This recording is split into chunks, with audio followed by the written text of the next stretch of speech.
right, hello everyone. Welcome to today's webinar. Today is Trick Out Your Template, Tricks and Tips for Civil 3D Automation. I'll be showing off some tips and tricks for Civil 3D workflows that are meant to automate the drawing process and make your lives easier. We've got quite a bit to cover today. We'll just go ahead and dive right in. My name is Jason Artley. I am a Senior Technical Specialist here at ATG. We are an Autodesk Platinum partner, and I work in the Civil Infrastructure Group. I've been working in the civil industry since 1998, and my experience ranges from drafting to design to CAD management. And CAD management is where I spend most of my time these days, helping firms across the country help streamline their AutoCAD and Civil 3D workflows in order to increase efficiency and consistency. So with that, why are we doing this stuff? Why are we going to trick out our template? What do we mean? Well, we always want to have a template because that's going to help us increase efficiency, right? If things are easier for us to do, if there's less manual work, that means there's less clicks and there's less searching for things. So we want to have our template filled out with everything that we need. Now, that's also going to increase consistency, right? If everybody's using the same styles, same layers, same colors, things like that, the more consistent your project is going to be. And that final result is what we're after, right? And also, we want accuracy. So some of these label styles, some of these settings in here have a big impact on how things are displayed. Therefore, that's going to make your life a little bit easier. Again, more consistent. It all sort of ties back to that. And we're also going to reduce errors. We're going to do that by configuring styles and having everything set up so we don't have to worry about it as much. So that's why we want to do some of this stuff to a template. Now we're taking additional steps and we're going deeper than the normal template workflow. So I'm going to be talking about object styles, object layers. I'll just discuss what those objects are in the first place, and then we'll go through command settings. We'll do only thing we're going to do in styles today is talk about parent and child. Another way that you can trick out your template by harnessing those powers. And then we'll show off some cheat codes at the end to make this whole process easier. Now today's webinar is focusing or targeting the Civil 3D CAD managers, but not everybody gets that actual title. If you're doing any stuff inside of a Civil 3D template or you're messing with Civil 3D styles in any way, this information will pertain to you. But everything I'm going to discuss is certainly focused on doing the stuff inside of a Civil 3D template. And you are using templates, right? A template is just part of the recipe, right? Before we completely dive in, I want to highlight that you need at least 4 things to make this process go smoothly. You should be using an AutoCAD profile. That's your ARG file. This is what's going to hold all the basic settings and file paths inside of Civil 3D. So this is what's telling AutoCAD or Civil 3D to go find this folder that has your template in it. Go find these folders that have our plot settings in it. When you start a new drawing, start with this template, things like that. Those are all held inside of that ARG file. Of course, we want Civil 3D templates. That's going to hold all of the Civil 3D object styles and object layers and things like that for Civil 3D specific workflows. All right. Of course, we're going to need tool palettes. And if you haven't checked out tool palettes recently, give them a look again. They are amazing tools to organize your data, especially out in the world today. We got some interesting scenarios going on with this COVID-19 stuff. Tool palettes are a great way to organize your information, keep it in a defined location, and that's how we can share our content or the blocks and things that we need to do our drawings. Those can all be copied onto your individual computer, so when you're working from home, you don't necessarily need that network link. And tool palettes are a great way to do that. And of course, we need our content. our pipe catalogs, our QTO files, that read that CTS or that CSV file that has all of our quantity takeoff information on it and our line items. We also need our survey databases and survey line work code sets and all those things. Those are all parts of the content. And then we need our AutoCAD basics as well. Those are going to be our line styles, our text styles, our dimension styles, all those things. So we need all 4 of these components, and they're all going to be sort of tied together through one another, right? I can organize my blocks and my other content on side of my tool palette. I can load layers. I can load list routines on my tool palette. That tool palette is going to be pathed through my Civil 3D profile, and my Civil 3D template is going to be pathed into that profile. All right. Today we're focusing on templates and templates alone. So let's talk about what templates should do, right? With our template, we have, how many do you actually need? I see some firms that have 20 templates, and that's a lot to maintain. Maybe you've got a different template for each office, and each office, if you're a company that's spread out over multiple locations, maybe you have different jurisdictional requirements that would require you to have a different template for, a West Coast process versus an East Coast process versus a Midwest, something like that. My recommendation is to do 3. You're going to need something for survey. So whenever you're processing your survey, that template's going to have all of your existing layers in it, or your survey layers in it, depending on your particular layer setup. Maybe you're using the National CAD standard stuff, so all of your V layers would be there. That's also going to have all of your survey figure styles, all of your point styles, all of your point label styles, all of anything set up for existing or survey information can be put there. Maybe you're using that for parcels. Maybe you're using that for platting. Some of those things you might not need in a traditional Civil 3D design template. So let's keep those separate. Keeping those separate, having all those existing layers in there is going to make your design template even more streamlined. And that design template we're going to use for all of our Civil to 3D design. Now, I might have additional parcels information in there, but I'm not going to have any point styles. I don't need line work code sets. I don't need survey figures. I can tie into all of that rich data through data shortcuts, and I can certainly XREF in my existing survey drawing if I need to look at it. But my design template, I want to focus more on my pipe networks, my surface styles, my alignments, my corridors, things like that. And third, we want a plan production template. What are we going to use for our title block? What are we going to use for our sheet set manager? Things like that. That can also be a separate template that doesn't need to have all of those actual styles and things put in it. I've seen plan production templates that have like less than 10 or 15 layers in it. So we can streamline that as well. That keeps things easy. Now, those can, of course, be populated with dynamic blocks for office locations. There's all sorts of things that you can do inside of those templates. Today's webinar is actually part of a series, and it's kind of an unspoken or unscheduled series, but there are additional webinars that ATG will be hosting that will dive deeper into some of these other concepts, and we'll talk about that at the end.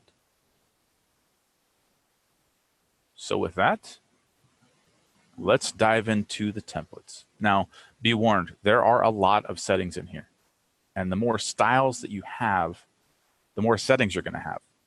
So we need to talk about what we actually need here, right? Do we need it to have every single possible scenario, or do we just need to,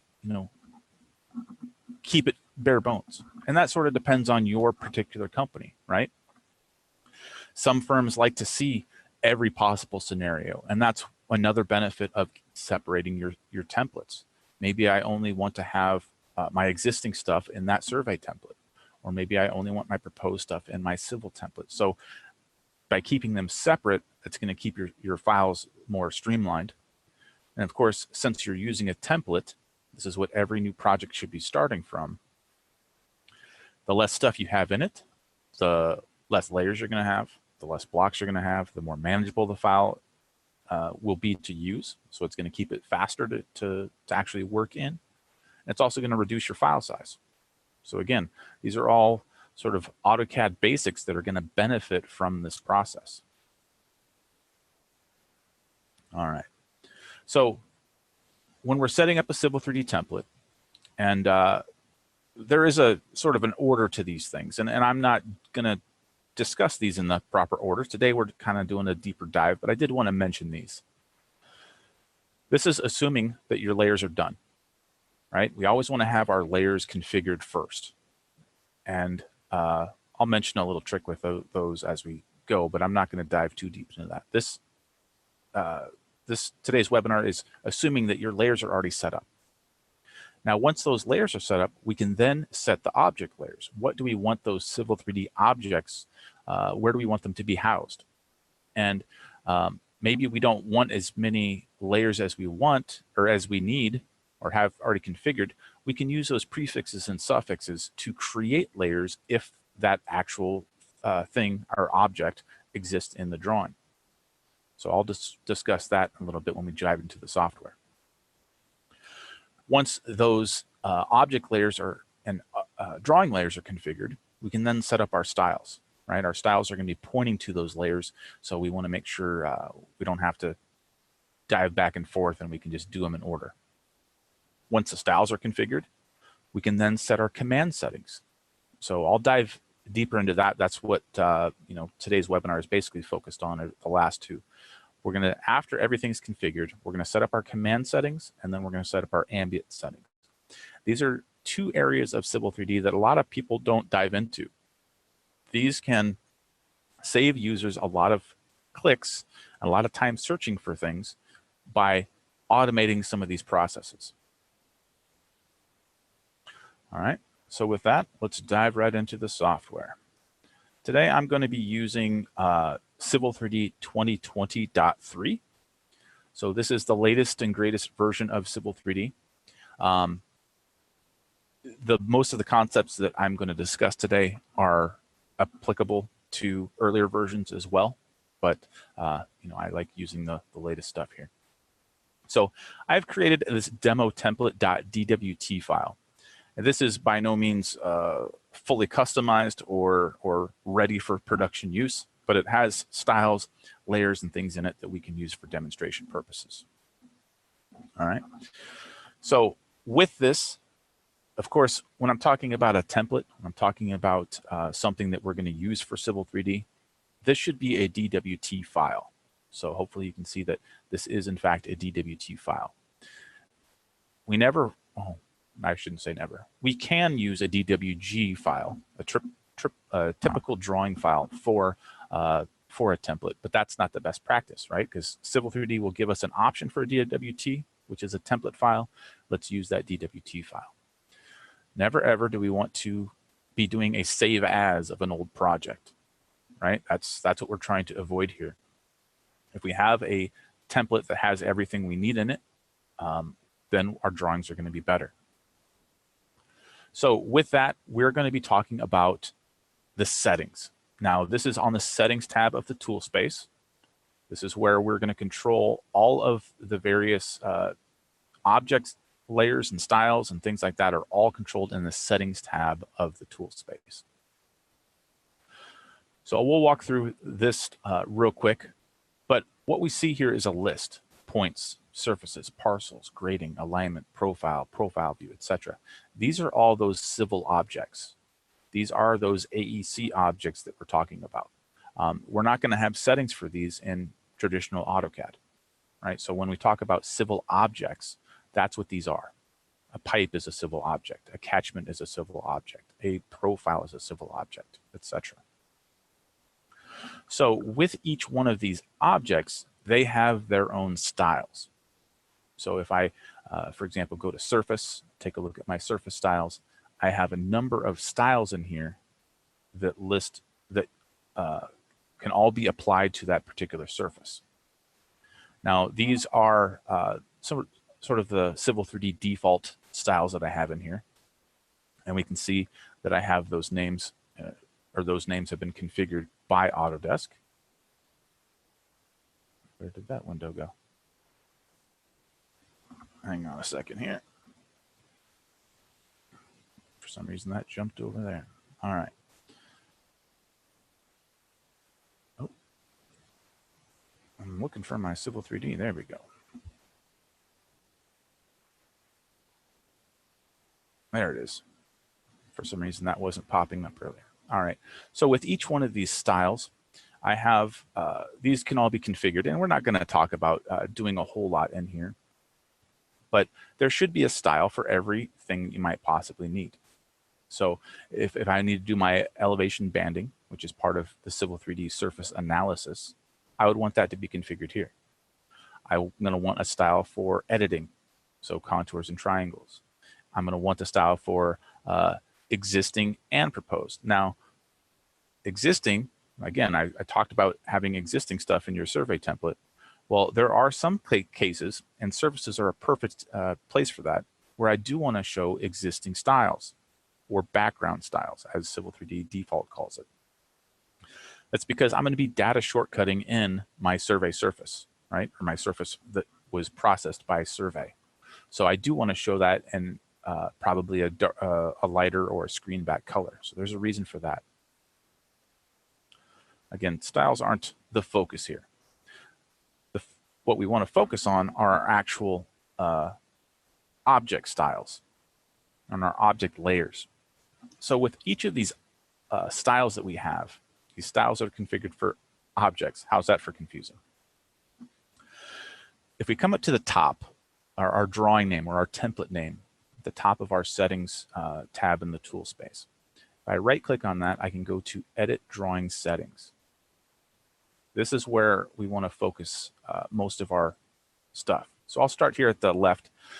We always want to have our template configured to the proper units.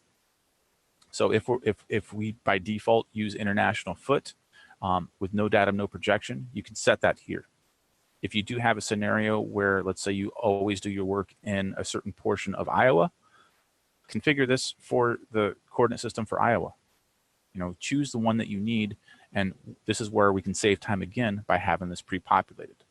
Now, I do always recommend in every single project, regardless of what you're working on, to come hop in here and take a look to make sure that you have your settings right, because things can go very, very bad if these are set to the improper unit. So we'll assume this is set right. We'll skip over transformation, and we'll go to object layers. So what the object layers do is they say, hey, if you're going to create an alignment, put it on this C road layer. If you're going to create a feature line, put it on this C topo feature line layer. So that's how we're adding efficiency to this. Now, a lot of templates I see are all set to 0. And, you know, depending on what school of thought that you were trained on for layer 0, layer 0 has its own purpose right here in the object layers. So there are some instances where you want to see layer 0, and I'll explain that here in a second. But these object layers set the defaults, right? So if I'm creating a storm interference, it's going to end up on C storm. If I'm creating grading, it's going to be on C topo grading. These can all be modified with different modifiers, as they call them, for prefix and a suffix. I can add different values in here to have it create new layers for me. And one of those things I've demonstrated is down here.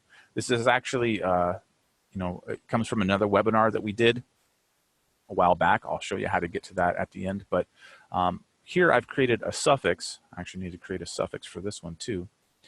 That whenever I create a pipe, it's actually going to take the name of that storm net, or that whatever network I create, if it's storm or sewer, it's going to take the name of that network, and at the end of that, it'll take that name, put a dash pipe, and then I'll have a dash ano.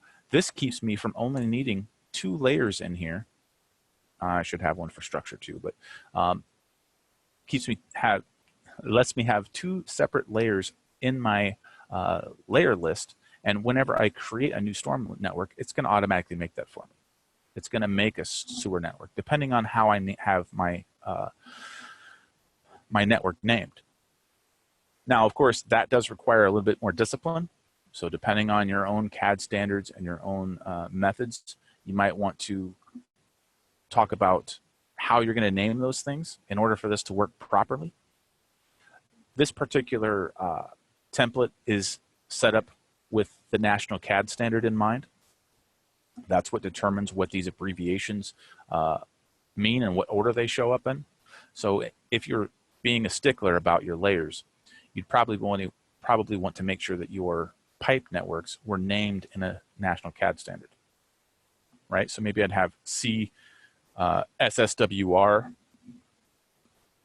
for sanitary sewer, something like that, or STRM for storm.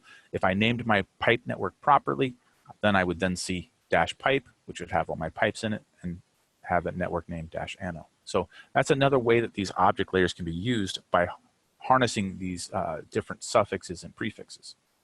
Another great place for this is with your surfaces, right? I can take my survey, or take any of my surfaces and also give them a prefix. Maybe I want to have one layer for my existing and one layer for my proposed, or my elevation analysis, etc. All that can be controlled here with these different suffixes. So there are a ton of functionality right here inside of your object layers, and this is a spot where a lot of people just don't go. Now, I want to circle back and talk about the layer 0 here. What does layer 0 do? So in this case, if I were to go into my C road and change that to 0, what this is going to do is this is going to get overridden. So when I create an alignment, it's not actually going to be on layer 0. It's going to be on whatever layer the style says it should be on. Does that make sense? So if I were to create an alignment style, so I'll jump over here to my alignments, find my alignment styles. I have all of these existing styles in here, thanks to the default template. So what this is saying is inside of this style, this actually is set to 0. So this would end up on 0 because the object style is set to 0. But what I would want to do would be take all of these and actually put them on a alignment layer. Let's see if I have one. I might need to make one. C road center, that'll work. Let's say this alignment style is only for center line. We'll use that for this one, and we'll hit OK. So with these layers set in my style, that's the layer that they are going to appear on. Even though this is an alignment is a Civil 3D object, and my Civil 3D object layers for alignment is set to 0, it's still going to show up accordingly. So how you use 0 is a little different than what you've probably been taught in AutoCAD. So hopefully that that makes sense. And sometimes it is an appropriate place to use it there. Leave it at 0 and let your styles dictate what layer it goes on. So that's being a perfect use here for your surfaces, right? If I left this at 0, then I could, so let's go here and let's put that on 0. If I left my surface at 0, then I could just tell my design style to put it on an FG layer. Or I could have my background style, put it on an existing layer or a screen back layer, however your particular standards dictate. So that's one reason there. Let's hop back in there. So those object layers can be and should be configured accordingly, because this is going to simplify things, right? I don't have to go move layers after, I don't have to go move line work or objects after they've been placed in here. The object layer simplifies that. Now, same thing with your abbreviations. A lot of these you don't need to mess with too much, but if you have certain jurisdictional requirements or, honestly, preferences on how some of these things are named, a lot of the label styles inside of Civil 3D are going to be looking at these abbreviations. So, for example, one I see a lot is our curve. Maybe instead of BC, we want PC. Instead of begin curve, maybe I want, point of curvature or PT. I can change those right here. So whenever I create those labels, it's just going to read off of the abbreviations. All right. Now, another thing we can do inside of the drawing settings is our ambient settings. Now, this is where a lot of people just kind of get confused, right? There's a lot of stuff in here. I can jump in here and take a look at general, and this is where, you know, I've done this 1,000 times myself. I've hopped in here and said, you know, I don't care about any of this stuff. It's probably fine. And for the most part, yeah, it is fine. We can leave this. We are on the right side of the road, at least here in the US. So, you know, I shouldn't need to change a whole lot of this stuff. I don't really need to change degree of curvature. I don't need to change some of this stuff. But there are some great functions in here that can be used to make your life easier. Right? So if I come down to, let's say, like our coordinates, I can set my coordinates at a certain precision. I can set default precision for my dimensions, my grid coordinates, my elevations. There's a lot of stuff in here that is of great value, and I can speed up my processes by adjusting my ambient settings. Right? Now, these ambient settings kind of go hand in hand, not really not hand in hand, but they work in a similar function as the commands that I was talking about. So what the ambient settings are going to do is, you know, all of these are going to be setting the defaults, essentially, of what you want. So these are the defaults that cover the whole wide area of things that are inside of your template. And these commands down here, so on most of these styles inside of Civil 3D, right? Almost all of these objects, so here's our general objects, here's our point objects, here's our surface objects, parcels, etc. Almost all of them will have a commands down at the bottom, right? So for this case, I'll jump into surfaces, and I'll go to surface commands. Now, this giant list of commands in here are all things that apply to surfaces. So if I were to create a surface, there's a command for that. If I were to create boundaries or break lines, there's a surface for that, or a command for that, right? If I go in to edit these, so let's go add surface break lines. If I edit command settings, I have those similar displays that we saw on those ambient settings, right? However, I gain these labels, default styles, I mean, and these labeling defaults, right? So what I can do is whenever I add surface break lines or things like that, I can give it defaults. So we'll do the same thing over here. I'll go over to,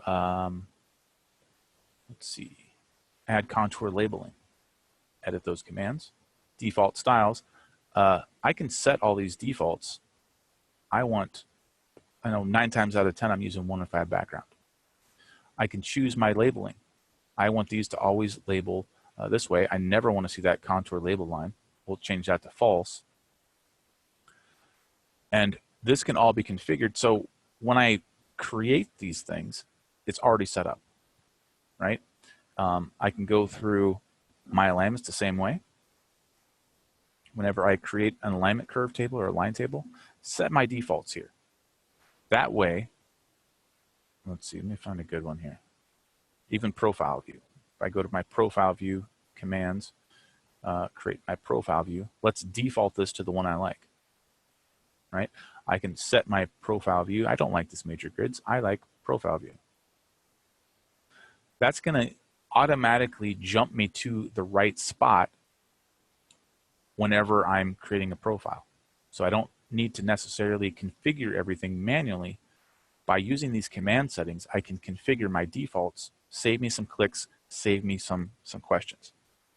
Now, what I like to do in my templates that I work on is if I have these styles here, say I like this profile view, another trick I like to do is put my company name in there,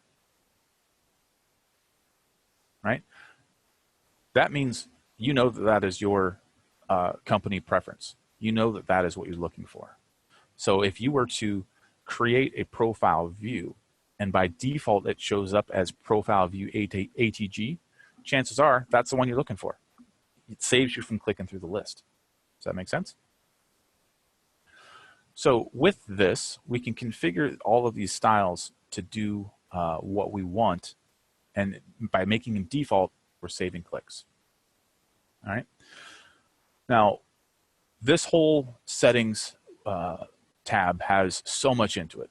You know, it would take forever to cover every possible scenario, but while we're in here, I do want to show another function, another trick when it comes to styles, and that is our label styles.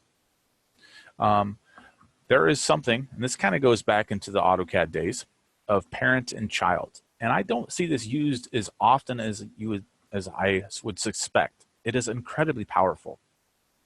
Now, I'll come down to, actually this applies to most styles, but for label styles, there's just so many in here, right?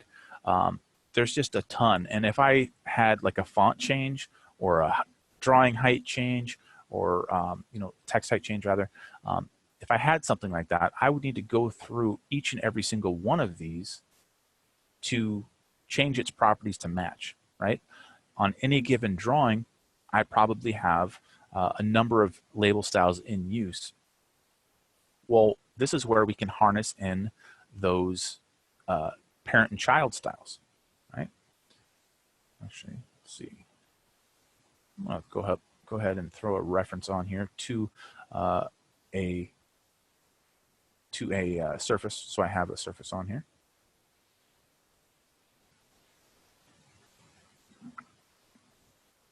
All right, so I have this sort of training data set that I use. I'm just bringing this in because I want to show off parent and child label styles, and I want to do that with some surface labels. So I'll come back to the settings tab, and I'll jump over to my surface spot elevation labels. All right, so I've got these configured here, and I want to further configure some pavement spot elevations. All right, so I have this style in here that I've created. I'll go over here and place one. I'll go to my surface, spot elevation, and I will drop these guys in here. Now, these are not configured to this particular spot elevation I'm looking for, right? That's going on that elevation only one, I think. I'm going to go ahead and erase those. This pavement spot elevation is the one I want to default. So in order for that to happen, let's go over here to my commands, go to my surface spot elevation label, edit those, and I can configure my defaults spot elevation label style. I want that one to be my pavement spot elevation, right? That means the next time I go to create that surface label, now I should, in case you didn't know this part, this button for add labels comes in two sections. If I click on the top half, it will prompt me for a style. If I click on the bottom half, it will then let me do this and choose which one I want, but it's not going to let me choose a style. What this is going to do is it's going to read whatever's default in those commands, right? So I can come over here, go to spot elevation. Now when I place them, I'm getting the style I'm looking for, right? So that's another perfect use for those, setting those commands accordingly. Now, what I wanted to show was that child style. And one thing that I do a lot is when I'm creating a label style is I like to use expressions. And I'm not great at them, but I've got a couple uses for them. I'm going to create one real quick in order to add more power to this pavement spot elevation. So I'm going to create a new expression. You don't have to know a whole lot about this, but I want to do this gutter elevation. And this is just going to take my surface elevation and it's going to subtract 0.5. So that's all it's going to do. It's going to take my top of curb elevation from my design surface, knock it down 1/2 foot, right? So with that expression, I'm going to come over here to my pavement spot, and I'm going to create a child style from this. Now, to do this, I need to right-click on this one and go New. And you'll notice if you did that right, it's going to say Child. So this will appear differently. So this is going to be top of curb, TC&G, right? It's fairly normal style we would want. And since I mentioned it earlier, I'll go ahead and put ATG over there. This is going to take all of those properties from that pavement spot elevation. So it's essentially making a copy of it. Now I'm going to come over here to my contents, and this is the only thing I'm going to change is the contents. So this is going to be my TC, right? My bottom is going to be my G, so my gutter elevation. And now since I've created that expression, I see the name of that expression here in my list. So I can add my gutter expression, change that there, and add that over. I'll go ahead and make sure these are justified to the left. And now I've created that surface expression, right? So now I can simply hit OK. And you'll notice that this little plus sign pops up. If I expand this, now I have a child. So this is the parent and this is the child. So I could have made this for a 6-inch curb. Maybe I want one for a 4-inch curb. Maybe I want one for 8-inch curb, or 2-foot retaining wall, 4-foot retaining wall, all of those different scenarios. Think about how many different times or how many different styles you could use for that, and how much easier your life would be by using these childs. So if I want to go create a new label, this time I will choose the top one. I'll go to surface, spot elevation, and I'll choose that child. Now when I drop these in, assuming I was clicking on like a back of curb, I have all these. I don't have to manually do that half-a-foot math. Chances are somebody's on the call has done that manual math and hand-typed in elevations for gutter grades.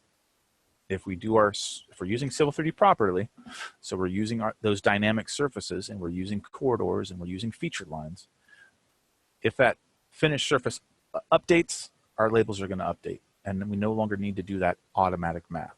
So again, that's one of those tricks that we can do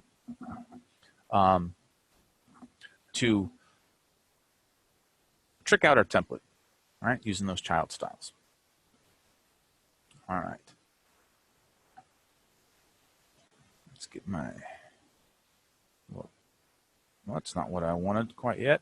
Maybe it was. All right. So I mentioned cheat codes, and there's a couple of those I wanted to show off. These certainly tie into these template workflows. There is a utility called the Sim Manager Suite. If you've been following ATG stuff for a while, you've probably heard this mentioned before. The Sim Manager Suite is designed for CAD managers to work on Civil 3D templates and make your life easier. So those object layers that we mentioned, the layer boss will take those object layers and export them to Excel, and we can do all of our configurations in Excel, bring them back in. It'll do survey template manager stuff, and it will also tell us what's in our template if we needed to purge some styles out. So that is certainly a good cheat code to use for template workflows. I will jump back into Civil 3D real quick. I don't want to give away too much from an upcoming webinar, but I will mention it is late March. And late March usually means that we should probably get ready for the new version of Civil 3D to come out, right? There's already a couple webinars from Autodesk scheduled for late April to talk about what's new. So, how do we plan about creating a new template? Now, these new templates, you can, I shouldn't say that you should, I will say that you can. If this template was configured for Civil 3D 2020, and I need to move to the new version, 2021, I'm assuming that's what it's called, I could just do a save as and rename it, and that's fine, right? But again, Civil 3D, it does have the potential to give you some errors. And one of those things you can get is phantom parcels. I don't know if you've ever experienced this. I've only had it happen once or twice when I was in the industry outside of the reseller channel, where when you're working on stuff, you'd end up with a file that was just incredibly large, right? You end up getting extra information inside of your drawing, and it turns out that you're getting parcels of all things. So inside of this drawing, I don't have anything, but in some templates, you will see a number of parcels just start to get added, and those are called those phantom parcels. There's something to keep an eye on, and that's one of those downsides that can happen from doing a save as on a template. What a lot of people do when they're creating their template for the first time is they will take this Civil 3D default template and they'll do a save as of that, and then they'll add to it. So if you haven't already created your own template, if you're starting one from scratch, you can go to New. And if you go to File, New, by default, it's going to send you here to the Civil 3D NCS, National CAD Standard, DWT. And this works great for a lot of things, right? It's not fully done by any means. It's not perfect. It's not good looking, but it gets the job done. This is what a lot of people add to. And I don't recommend necessarily starting from that one. What I recommend doing is actually come down here to the bottom, and you can open with no template Imperial. So if you're starting from scratch, creating a template, go to this open with no template Imperial, and that's where you're going to get this bare template. So this is something that I've created. It's just a bare bones template. There's nothing in it. From there, I can then import using the Manage tab. So on the Manage tab of the ribbon, there are abilities to import styles from other templates. We can use Autodesk Design Center to import our blocks and our line types and our fonts and all those things. We can always use reference styles. Now, since I'm here, and I apologize for the little ADD jump over here, since we're talking about styles or templates, I did mention at the beginning that I would recommend 3 different templates. One for survey, one for design, and one for plan production. Now, what happens when you have a jurisdiction? Maybe a certain city says, we want this instead. That's where you can use a reference template. So if you haven't been familiar with this, or perhaps if you tried this in like Civil 3D 2017 and didn't get the results you're looking for, try it again now that we're in 2020. This works very well. And what I can do with this is simply reference in a template, choose whatever template I want, and then have it go and override those styles. Now, this is a great way to be more consistent with your templates. And what I mean by that is that if you get your users to use a reference template, that means that the styles inside of their drawing are no longer living in their drawing, they're living in this reference template. So if I had 12 users or 20 users or however many users that were all referencing in this particular template, whenever I create a new child style, just like I did, that's going to be available to them in their drawing. And furthermore, if I were to change the alignment style from blue to green, all of their alignments are going to update as well. So it's another way to add consistency or force consistency, I should say, by adding that reference stuff to your workflow. So it's another trick that you can do to increase your consistency across the board and go from there. All right. So I've been rambling a little bit. Hopefully that you've been able to pick up some tips as I've been going through this. I will jump back into my PowerPoint. I did mention that Sim Manager Suite. It's simply amazing for dealing with layers. Actually, now I'm thinking about it. Bonus tip. Let me jump back over to Civil 3D. Inside of your layers, I'm guessing most of you on the call have at some point had a CAD manual that you've had to print out and everybody gets, everybody gets a copy of it, sits on their desk, or maybe you take a layer list and you put it up on your wall. You don't have to do that. Take this description and use the description column for good. So in the default template, there are some things in here that are filled out with descriptions, but I don't know what this means off the top of my head, right? If you fill these out, you're going to make it easier for users to understand what they mean. So they don't have to go searching. Again, that's part of the reason we're doing templates, right? Is we're going to configure those object layers and those commands to use the proper styles, which use the proper layers, but you still might want to know what those things are. Use this description key or description column to, its full power. And part of this, and part of the reason I don't like using it is because changing descriptions in here is kind of a pain. Sometimes you can click, sometimes you can double click. I mean, sometimes you have to right click to get it in there just right. So that's what that layer boss can do. Is the layer boss, that part of that cheat code I mentioned in that Sim Manager suite, will export all those drawing layers to Excel, where we can easily type in a much easier format, and then we can just bring it right back in. Saves us a ton of time. So that is one of those cheat codes that's worth checking out. Again, there is a free trial for this stuff too, if you are ever so interested. Likewise, there is a template tracker that will allow me to figure out what I've got going on inside of my template.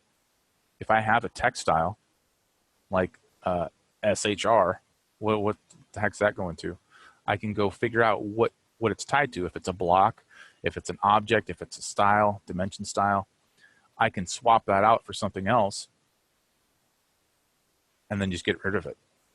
So this template tracker makes your life a lot easier if you're trying to maintain your template. These layer boss tools work really well for upgrading your template. Same thing. If I were to start from scratch, I could take the old drawing layers from my 2015 drawing and bring them in this way. I could also use Design Center, but this works even better. All right. Other cheat codes is take a look at our other webinars on our YouTube channel, youtube.com/ATGUSA. We have playlists.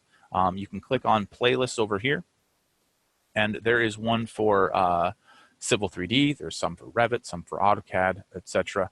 Take a look at some of the other stuff that we've done, and between all the content we've put out there for free, it's going to really help you through this template process. So with that, I'll stop for questions. Feel free to unmute yourself and ask questions, or simply type them into the Zoom group chat. We still got some time left. We can dive back into the software if you'd like, and we can go through those things. You can always reach me at jartley@atgusa.com as well. If you have any questions about the content that we talked about today, or you've got ideas or things that you'd like me to cover in future webinars, feel free to drop me a line. I'd love to hear from you. So with that, I want to thank you for your time. Thanks for spending your lunch break with me today, or wherever you are in the world. Please be safe out there. It's kind of a rough time. Stay healthy, stay efficient, focus on your training, focus on your Civil 3D stuff, and don't forget to wash your hands. So with that, take care, guys, and we'll see you on the next one.